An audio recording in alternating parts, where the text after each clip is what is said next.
Philippines names 4 new bases for U.S. forces amid China fury. Here's a summary of the article. Manila, Philippines. The Philippine government on Monday identified 4 new local military areas where rotational batches of American forces with their weapons will be allowed to stay indefinitely despite strong objections from China. President Ferdinand Marcos Jr. has approved an expanded U.S. military presence in the country by allowing American forces to station in the 4 additional Philippine military bases under the 2014 Enhanced Defense Cooperation Agreement between the longtime treaty allies. The new sites identified by Marcos' office include a Philippine Navy base in Santa Ana Town and an international airport in Lao Lo Town, both in northern Cagayan Province. Those 2 locations have infuriated Chinese officials because they would provide U.S. forces with a staging ground close to southern China and Taiwan, the self-ruled island Beijing claims as its own. Palawan faces the South China Sea, a key passage for global trade that Beijing claims virtually in its entirety and where it has taken increasingly aggressive actions that have threatened smaller claimant states, including the Philippines, Vietnam and Malaysia. In a closed-doors meeting in Manila with their Philippine counterparts last month, a Chinese Foreign Ministry delegation expressed its strong opposition to an expanded U.S. military presence in the Philippines, Philippine officials said. The Chinese embassy separately warned in a recent statement that the Philippine government's security cooperation with Washington will drag the Philippines into the abyss of geopolitical strife and damage its economic development at the end of the day. This post received a score of 8,300, with an upvote ratio of 97%. Here are the top comments in response to this article. Greater than President Ferdinand Marcos Jr. It's still jarring to see that. He seems like a nice fella.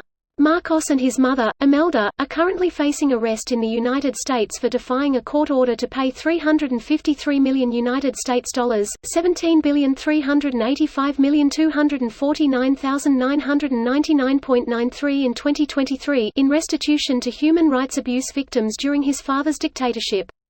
Henry Kissinger is without doubt one of the coldest calculating amoral people in modern history, but damn if he wasn't right on the nose regarding realpolitik. To be literally wanted for defying a court order on the scale of hundreds of millions of dollars for human rights violations but still being able to negotiate expanded US military presence on such a scale is a perfect example of realpolitik. The only explanation for the Marcoses is that they've been controlled by the US the entire time.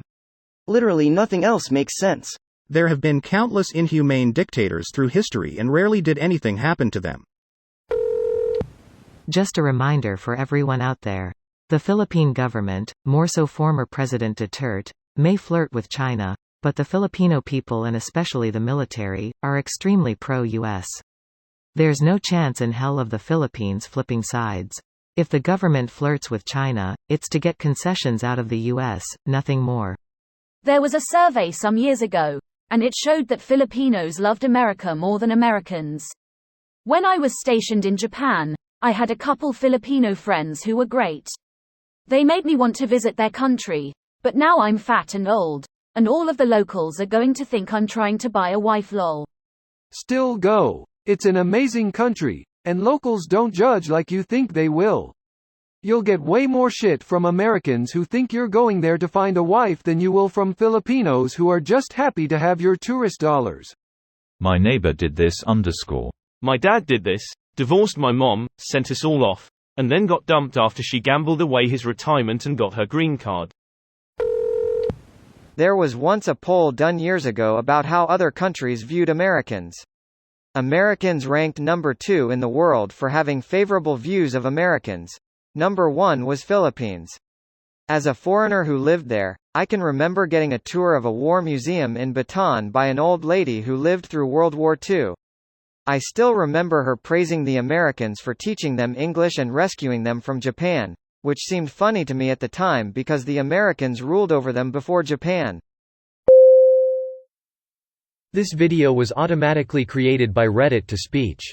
The article and comments in this video were selected from Reddit according to their upvotes, and any paraphrasing was performed by smmry.com, without any human intervention.